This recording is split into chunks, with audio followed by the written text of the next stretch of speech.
one of the things you don't want to get caught up in is doing the same thing over and expecting a different outcome. Did you get that? And I won't tell you what society calls that, but it makes no sense to do the same thing over expecting a different result. You've got to change something.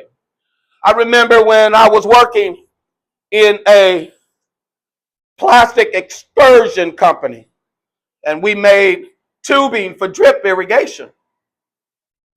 And I was being trained to be a machine operator. Boy, I was so proud. I wasn't but 18, but oh my goodness, I'm going to learn how to operate an extruder machine. Some of you men know what that is. And in this extruder machine, it's heated up to melt the polyethylene and the other plastics and chemicals that go into the hopper. And this heat melts it down, and then there's another process in the machine that cools the heat, and then it comes out the die, and it's supposed to form a perfect tubing based on the size of the die and the temperature and all of that. And I get that now, but at 18, I didn't get the process. I didn't do the process, and my foreman would get so angry. He was an Irishman. He was straight red hair, and he had red freckles.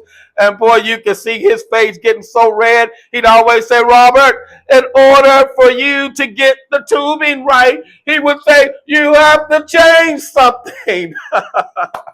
Oh, it's comical when I think about it. In my little adolescent mind, I didn't change anything, and it would come out flat all the time. And just before I left that company, I finally got it to where it would come out like it's supposed to.